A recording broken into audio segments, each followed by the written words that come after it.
ebiseera ebisinga mubeera mu mukwano n'abantu naye ng'abantu bamuli mu mukwano nabo bali manipulative. Simanyi oba munfuna oba mundaba. Osobola otya okuteebereza oba osobola otya okumanya oba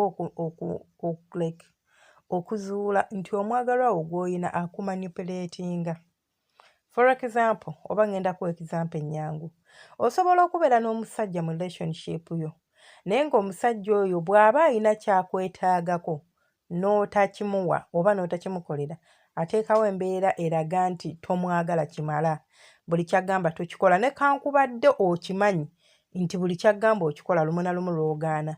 Singa weesanga nga relationship gy'olimu oba n'omwami oba n'omusajja oba ne boyfriend oba n'ani oba ne girlfriend, kubanga manipulation eva ku sides bbiri. Teva ku side ya musajja yokka, wabula n'abakyala nabo bamanyi okumanipulatinga ate era n'abasajja bamanyi okumanipulatinga abakyala. So, gwe singa weesanga mu mbeera nga mu butuufu relationship gy'olimu tosobola kugaana newankubadde nga deep down ansi ebadde erina kuba nedda, weesanga nga okakiddwa okugamba ye. Nga ye gy'oyogera togyogera nti lwa bulungi wabula ogyogera kubanga okakiddwa olw'embeera olw'ebyo by'aba ayogedde oba oluusi olw'okutya okufiirwa omwagalwa wo. Omwagalwa wo ateekawo embeera eraga nti bw'otankolera kino oba tonjagala kimala. Imagine oli n'omwagalwa wo n'akkubira essimu n'aggamba hani mbadde njagala kulaba leero nga ye naye essimu ogikubye yeesigaanye naye obudde nga bugenze. Puroguramu ey'okundaba ekuguddeko bugwi nti naye njagala kulaba. Nga ekituufu kiri sijja sobola kubanga mbadde nina nange byenkwasaganya n'atabuka. Tojja sobola era nze bw'otyo bw'ontwala tombalamu ka buntu ontwala nga bw'oyagala. Imagine akuleetera okufiiringa guilty olw'okuba nti ogambye nedda sijja kusobola kukola ki kujja. Eyo ne relationship nze ngiyita toxic kubanga bali ku manipulatinga musajja wattu oba mukazi wattu. Olw'okuba nga akimanyi nti omwagala kitegeeza buli ky'anagamba ayagala ogambe ye. Toyina bugaaniro.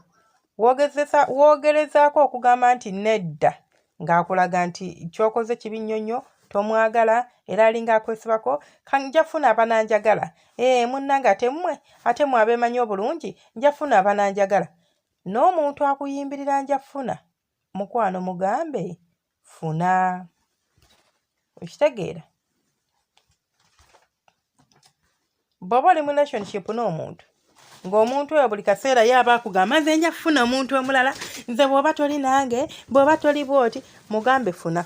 Sikulimba mugambe funa, mugambe tewali buzibu, funa omuntu omulala olabe oba anaamufuna oba taamufune kubanga tosobola kubeeraawo ng'omuntu akutambuliza ku maggwa. So bw'oweesanga ng'oli mu relationship nga mu butuufu tosalawo okwesalirawo okwo kuba kutini.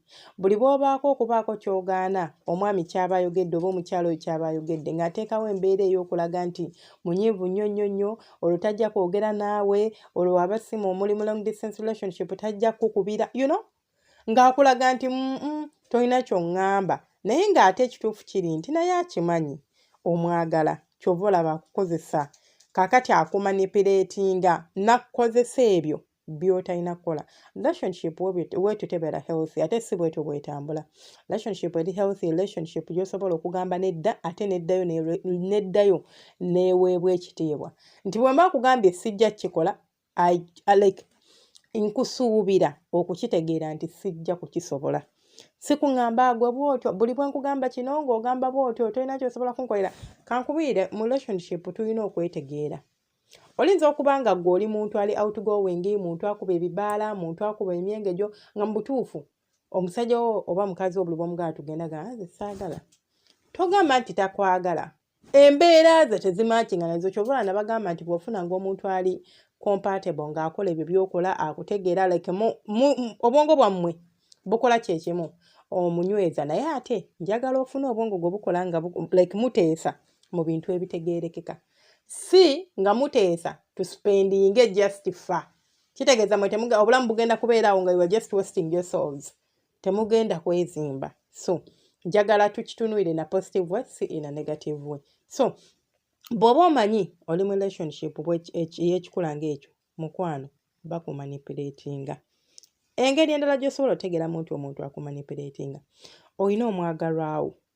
For example, omuwala gw'omusajja mu relationship naye nga bwe bakubira essimu n'abaako kyakusaba nga mu butuufu toyina, n'omugamba nti omanyi tuufu kiri nti Saara ssente ozeetaaga oba olina kye weetaaga nkugula essaawa zo naye siina, gwe bw'otyo ye kikyompa naye ng'ate omuwa kiki osobola okumpa, abasajja bano bali eyo, like akuleetera okufiiringa small and you have to go out of your way okunoonya ssente ezo oba okumukolera ekyo kyagala omukolere, naye nga si nti okikola nti out of love, si out of even obligation, okikola just to prove to her nti nkwagala.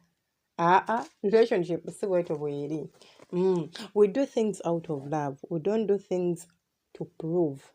Okitegeera, kubanga togenda kuprovinga paka tosobola kuprovinga oyo atayagala muprovinga, ate omuntu waba tayagala muprovinga ne bw'onaagezaako muprovinga ogenda kuba oyonoona maanyi go, ogenda kuba oyokya biseera byo. So tobeera mu relationship ng'eyo. Bw'ebanga gy'olimu kati weetereeze, zibuka amaaso okkiriza, omanyi temwagala kukkiriza, mubeerako, omanyi omuntu alaba relationship ng'ejjudde red flags, in fact nga n'omuntu gw'ayagala ye kennyini ye red flag olw'okuba ng'omuntu yennyini ye red flag naye nga ogamba you are looking for something good, okyekwateko okiremereko, ogambe mbu kale kasita kale yadde ali bw'ati naye asita akola bw'ati, kugamba weewe ebisongasonga oba weewe ensonga okubeera nga weesiba mu mukwano ogwo oba weesiba mu relationship eyo ekitali kituufu. Omuntu w'aba akwagala ajja kwagala, w'aba takwagala tajja kwagala. Nze ekyo nkimanyi nti omukwano tugukaka, ate omukwano tebagukaka muntu nga tagwagala, w'aba takwagala kwagala tajja kwagala, aba ayagala kwagala ajja kuyiga okwagala era ajja kwagala. So teweekaka, teweeprovinga. Bw'oba olaba nga mu butuufu nawe w'oli bw'obitunatulamu muntu tekiggwa, tokaka nnyo, topushinga nnyo, tokisindiikiriza nnyo, kireke. Kola ki? Kireke. Ensonga endala oba akabonero akalala k'osobola okutegeerako omuntu akumanipulatinga, naddala mmwe abali mu long distance relationship, waliwo abantu bammwe nga ye akwagalako ssente, nga mu butuufu buli bw'ajja n'agamba nti omanyi nakabira ekizibu oba n'akusaba ssente n'omugamba siyina, n'agamba era gwe bw'otyo buli sawa toyina, buli bwe nkugamba tofa ku bizibu byange ofa ku by'abalala, tujja kwezimba tutya nga yeyo embeera gy'olimu, nze nkola tulabe nga twezimba, nze naawe olwo nno omusajja yabigamba muwala, nkola tulabe nga twezimba, nkukolerere osangewo nga at least w'otuukira walungi ng'olina future, naye bwe nkugamba nti nyambaako wano ng'ogana byampaka. Lwaki birina kuba byampaka? Ye lwaki okwata ensonga za love tuziteekemu ssente? Yes, nsobola okuyamba omwagalwa wange era nzikirizibwa okuyamba era nzikiriza twezimbe, naye ate tokiteekawo nti teeka nti katala nina okukikola, bwe sikikola mba sikwagala. Bitya nga lwaki mba sikwagala? Kyatandika ddi era kyatondebwawa nti omukazi alina okubeera nga atoola kyekimu n'omusajja kyatoola? This is where mwe abasajja tewe mu losingidde kingship yammwe, nti abakazi mubalese ne babalinnyako kye muba mulaba bakyabavuma nnyo, bakyabakuba nnyo empi, bakyabozesa nnyo obupale, nti ogenda okutuuka mu maka nga mu butuufu ebintu ebisinga byonna biriko omukono gw'omukazi, gwe tolina kintu kye wayimirira ne weegulira ng'omusajja, okuva ku ttaka, ku nnyumba, buli kimu. Okwezimba kirungi, naye you have to own up your kingship. Kabaka aliwo ku kukola kingdom, queen aliwo kubeerawo ng'alabirwa oba ng'azaala, naye kati ebyo byonna mwabivaako andi bweŋŋaana n'onteerawo ekibeera, mubeera bulungi. Omukama abanjagalire.